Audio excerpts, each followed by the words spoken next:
अस्सलामुअलैकुम वरहमतुल्लाहि बरकातुहू। प्यारे बच्चों, आज हम मराठी अंतर्भारती इयत्ता 10वीं इसमें जो एक कविता है खोप्यामधी खोपा, इसे लिखा है बहिनाबाई चौधरी। इस कविता में बहिनाबाई चौधरी क्या कहना चाह रही है, तो हम सबसे पहले इस कविता को पढ़ लेंगे और बाद में हम इसका मतलब समझेंगे। तो कहती है, अरे खोप्यामधी खोपा सुगरणीचा चांगला, देखा पिलासाठी तिनं झोका झाडाले टांगला. पिलं निजले खोप्यात जसा झुलता बंगला, तिचा पिलामधी जीव जीव झाडाले टांगला. खोपा इनला इनला जसा गिलक्याचा कोसा, पाखराची कारागिरी जरा देख रे मानसा. तिची उलिशीच चोच तेच दात तेच ओठ, तुले देले रे देवानं 2 हात 10 बोट. ये जो कविता है खोप्यामधी खोपा, खोपा मतलब घोंसला और उसे मराठी में घरटे भी कहते हैं। तो सुगरण नाम का जो परिंदा है वो सबसे खूबसूरत घोंसला बनाता है और सभी परिंदों के घोंसलों में सबसे खूबसूरत जो है घोंसला वो सुगरण का होता है। इसलिए इस कविता को नाम दिया गया है खोप्यामधी खोपा। इस कविता में बहिनाबाई चौधरी ने बताया है, ये सुगरण परिंदा जो है अपने चोंच से, अपने हुनर से जो है बहुत मेहनत करके एक खूबसूरत घर बनाता है। इसको देखते हुए इंसान ने भी जो है, हम सब ने भी जो है बहुत मेहनत करना चाहिए और कामयाब होना चाहिए। तो अब कविता में क्या कहा है हम वो देखेंगे।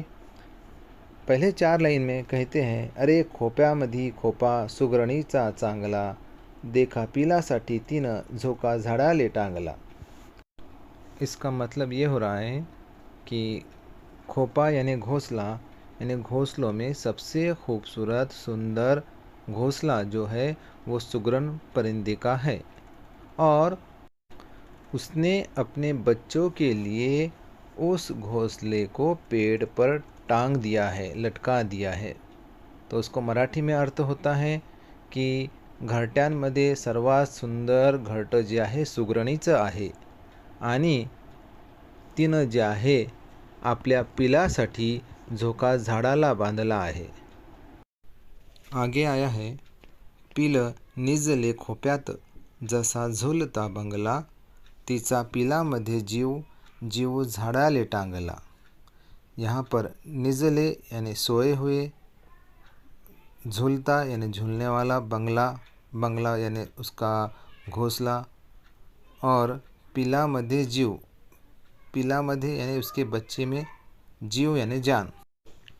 इसका मतलब कि सुगरण परिंदे के बच्चे खामोशी से उस घोंसले में सोए हुए हैं और जिस घोंसले में वो सोए हुए हैं वो हवा से झूले की तरह झूल रहा है.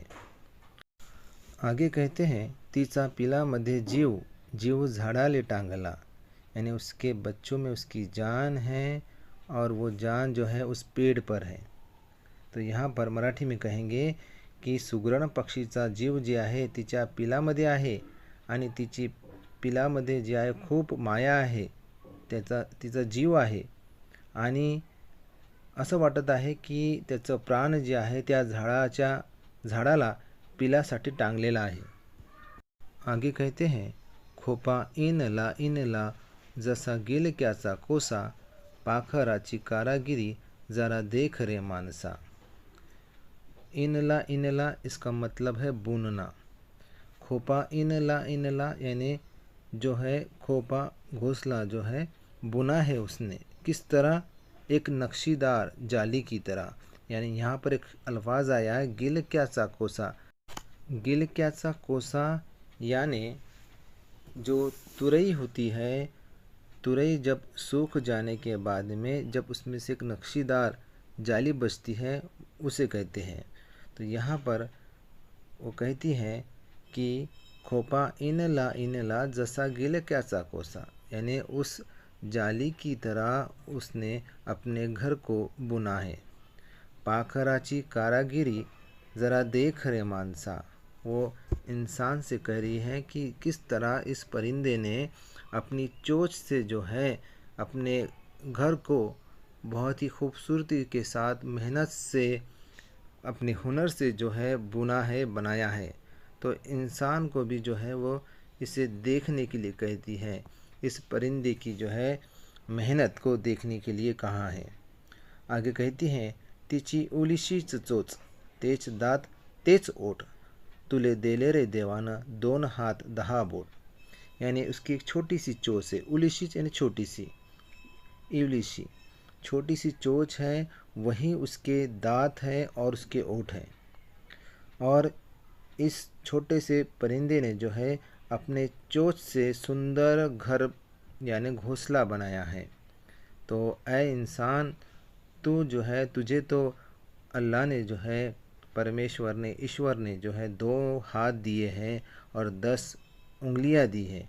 तू भी जो है इस तरह के खूबसूरत जो है चीज़ें बना, अपने हुनर से, अपनी मेहनत से जो है अपनी ज़िंदगी को संवार। तो मराठी में इसे कहती हैं की सुगरणीची चोच जी आहे इवलीशी आहे, छोटीशी आहे आणि तिचे दात आणि ओठ तेच आहे आणि तिनं आपल्या चोचीने जे आहे सुंदर घरटे इणले आहे। माणसा, तुला देवाने जे आहे 2 हात आणि 10 बोटं दिली आहेत, तू सुद्धा अशा प्रकारचे सुंदर निर्मिती कर। ऐसी ये छोटी सी कविता थी और बहुत खूबसूरत जो है ये कविता है और इसका मतलब भी जो है बहुत अच्छा है। आप सब इसको गौर करेंगे और समझेंगे। अल्लाह हाफिज़।